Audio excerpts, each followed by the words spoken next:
గోధుమ గింజ ఏ విధంగా చనిపోయిందో యేసుక్రీస్తు ప్రభువుల వారు కూడా భూమిలో ఆయన పాతి పెట్టబడ్డాడు. మూడవ దినమున ఆయన మరణమును జయించాడు. మరణము మీద అధికారమును కలిగిన వాడు మరణపు ముళ్ళును విరిచి మరణ భయమును తొలగించాడు. పౌలు గారు అంటారు, క్రీస్తు మృతులలో నుండి ఎలాగూ లేచారో అది నీవు నమ్మితే చాలు, అలాగే క్రీస్తునందు మృతులైన మనం కూడా తిరిగి లెగుస్తాం. నిరీక్షణ లేని ఇతరుల వలె మీరు దుఃఖపడవద్దు అంటాడు పౌలు గారు.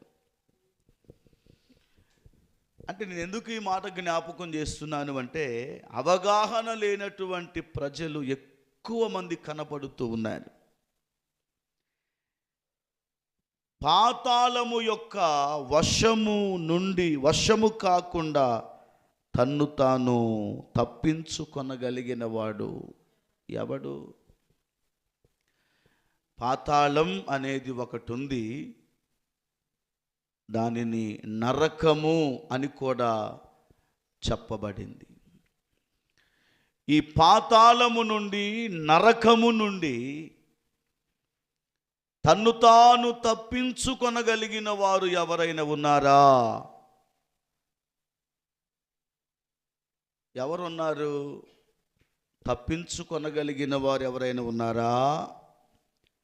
మనం చదువుకు 49వ కీర్తన 15వ భాగములో అంటాడు, దేవుడు నన్ను చేర్చుకొనెను.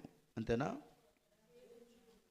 దేవుడు నన్ను చేర్చుకొనును, పాతాళ బలములో నుండి ఆయన నా ప్రాణమును విమోచించును. దేవుడు నన్ను చేర్చుకుంటాడు. కౌరవ కుమారులు మాట్లాడుతూ ఏమంటున్నారు అంటే, దేవుడు నన్ను చేర్చుకుంటాడు. దేవుడు నిన్ను చేర్చుకునే వ్యక్తిగా ఉండాలి. ప్రభువు నిన్ను చేర్చుకోవాలి. చేర్చుకోవటం అంటే తన దగ్గరకు పిలుచుకోవటం, ఆదరించటం అని కూడా మనం చెప్పుకోవచ్చు.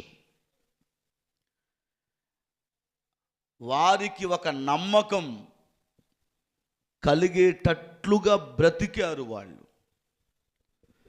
వాళ్ళకి ఏ నమ్మకం